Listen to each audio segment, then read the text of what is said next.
case. Okay, can I just ask about one other photo, because I want the same question. Is this a photo that Billy Meyer took and claims is real, and that is the laser gun photo? Yes. And what do you say about the person that found almost the exact laser gun toy made around the time the photograph was taken? You think so, do you? Where did you get that from? Because I'm going to tell you that isn't true. And I'm going to tell you, hold on, I'm going to find it here for you. I think we might have a little something where that can be found. Yes, I have a site that I can definitely source. I don't have it in front of me, so I apologize. Okay. Listen, I appreciate you going through. I only have a few, just those few photos that I really had specific questions. I'd like to ask you about the wedding cake thing, too, because that one I think is ridiculous. We'll go back to that, but let's do this. And this is a little long, but you asked for it, and these people are saying it's a lie and all that, so bear with me. And this is from Wendell Stevens, his books, whatever you think of about him or not. He's a child molester. You're going to cite a child molester as a source? Hold on. This is a man who, along with two other people... Michael, if the best source you have is a child molester to defend your position, I'll let you use them. I just want to be clear in that you're citing a child molester as a source for proof. Hey, if you knew the truth about everybody, did you? I hope you never voted for Bill Clinton. Would you agree with me that a child molester cannot be trusted? Can you say? Can we agree on that? Let's get some common ground here. You're citing a child molester as a source for proof. I don't trust child molesters. Stephen, I'm an investigator and I'm a research scientist, and pardon me if you want to run bullshit arguments at me. I'm just telling you what I feel. If you want to go ahead with your argument using a child molester as a source, you can go ahead and do that. I'm just telling you what I feel. You can go ahead with your argument then. We're talking about the laser gun now, right? Listen, then talk about the laser Clinton. Let's talk about it. But I'm just saying, you know. The following, please, just hold that stuff. Because it's really unprofessional. Michael, I will agree that I won't go into that territory anymore. You can talk about him and use him as a source, whatever you want to do. I just want to be clear in how I feel about him and people citing him as a source. We're good, Michael. Let's both take a breath. Let's both take a breath and step back. Remember that we're trying to find common ground, and I'm only asking you questions. Professional. Okay, well, I apologize. If a man is a child molester, do not leave children with him. I don't know if the guy down the street doing people's taxes or the guy in the fixing cars is a child molester, and there's plenty of them that get outed, and there are people in all walks of life. Did the guy fix the damn car? Did he do the taxes? Now, that doesn't mean I want to go to him. Now, listen to what was said in this investigation by an investigator. When I first saw these child molesting investigator, yes. Are you going to keep doing that? No, okay, go ahead. Afraid? No, I'm not afraid of what you want to know something about real life is messy, Stephen. Real life is messy. But we choose what sources to trust. We both have the right to choose which sources we trust. That's all I'm saying. Then why don't you listen to the evidence? I will listen to what if you're really sincere, then you go back and you tell me, you know what? What Joe Tisk, that guy, said is true. I will admit this to you, Michael. I will admit this to you. Every time somebody cites him as a source, I turn off. I'm sorry. I apologize. That's just the way I feel about it, and so I have not exposed myself to a lot of what he has found.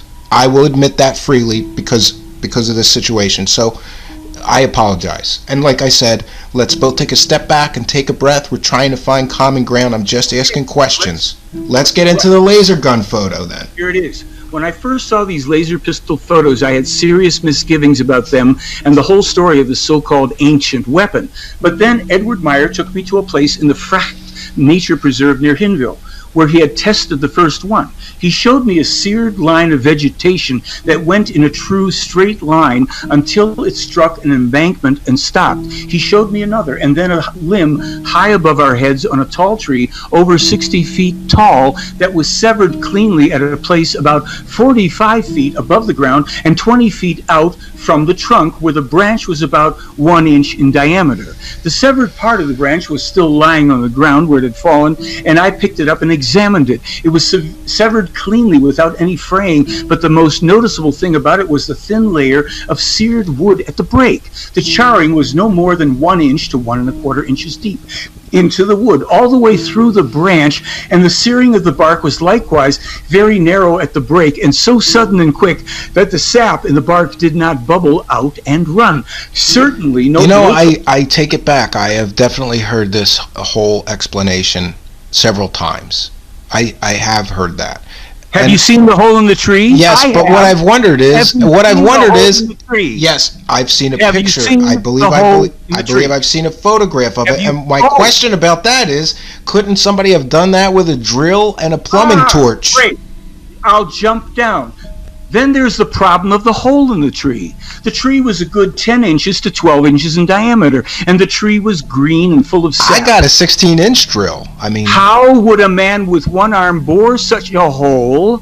An auger bit would have been impossible because it would surely bind in a hole that long in a living tree. How would Meyer hold it? So it was, and then the other question about the laser gun. So they gave him the laser gun. Where's it at? They took it back. Okay. You've got my time, Stephen, and now, God damn it, listen to this stuff and stop giving me BS. Michael, like I said, let's take a breath. Let's take a breath. The other question don't interrupt. You asked the question. I know, but we have limited time. That's all I'm saying. I'm trying to get to a few more questions. Where would he get an auger bit 12 inches long by 1 inch in diameter, a non-standard size that would have to be a special order and made up by a toolmaker? This would leave tracks that could be traced later, and the hole in the tree had to be made in 20 minutes or less, and all equipment removed and hidden, never to be discovered again. Oh, but there's more. Yes, but he can't produce the laser gun. Why can't he produce the laser gun? So we can examine it, check out its technology, maybe learn from it? People don't jump through hoops just because brain-dead human beings on Earth decide... Brain-dead? He said he had a laser gun. I'd like to take a look at the laser gun, but there's a convenient explanation for why he can't let me look at the laser gun. Because you're a nobody in the overall scheme of things. I'm a nobody. Okay, but... So am I. So we've been given... If you're saying you got... Listen, this is like 5-year-olds on a playground. If 5-year-olds on a playground, if one 5-year-old came up to a group of 5-year-olds on a playground and said, I got a laser gun, we'd all want to see it. Why can't we see the laser gun? He said he had a laser gun, Michael Horn. Come on. And you are using 5-year-olds on a playground thinking... It's an analogy. It's the best analogy I could think of. It's the best analogy I could think of. And just like 5-year-olds on a playground, if that kid went, I do got a laser gun, but you can't see it, all the 5-year-olds would think he was lying. So it's a good analogy. It isn't a good analogy because you are still doing the same thing that everybody else does that wants that they won't. Michael, I grew up with this story. I wish it was true. I wish it was true. I grew up with this story. I want it to be true. I wish that it was true. But you can't think your way out of a paper bag here. Listen, watch this. Then the hole in the tree, which a man could insert his thumb into, was not completely round inside, but somewhat oval in some places, like the hole made by pouring hot water into a snowbank, and the charring through light and penetrating into the wood no more than 1/4 inch or less was uniform throughout, including the front entrance and the rear exit from the trunk, and the dark soil behind the tree in line of sight through the hole was still smoking and fused. I'm not taking anybody else's word for this because I was there a short time later and personally examined it all for myself. Now, you don't like it, it's not good enough because, well, you want the toy gun to appear. They found out that when they went looking for the toy gun, it didn't exist. It didn't exist. It didn't exist in sporting goods stores. It didn't exist in toy stores. It didn't exist in anywhere that they could find it. And to this day, nobody's produced it. So what's actually happening? Well, somebody's found it. I saw a side-by-side comparison. Was that inaccurate? Was that inaccurate? You produced the side-by-side because I've seen every so-called side-by-side, and they explain how this works, that it isn't the same.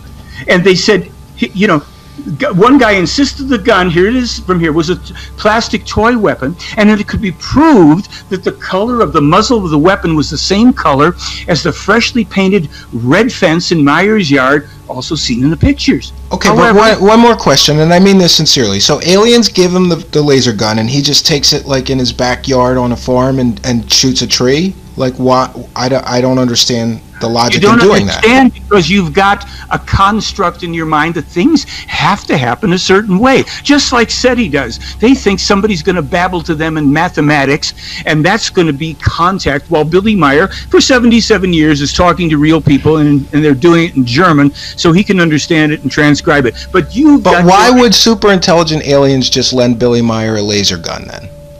I mean, why would they do that? Why would they lend him a laser gun? Well, it looks to me like it provoked some controversy, don't you think? Let me finish this thing about the toy weapon, because it was not seen to be true. In the same photos, the fence was painted with a glossy blood red enamel, whereas the muzzle of the weapon was a flat rosy red color.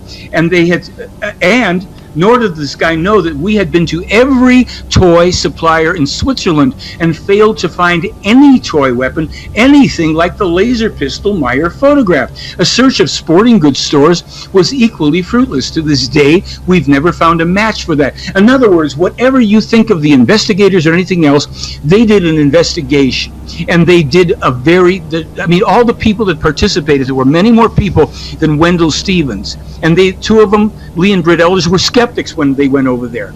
But and that leads me to one other question about that documentary. Is a lot of people, including you, I believe, have cited Jim Delatoso's image analysis, and I have a huge problem with that because he just, first of all, is like the 1970s, early 80s technology that he used to do that analysis, and second of all, he's been largely discredited with his analysis of the Phoenix Lights being completely and totally not science.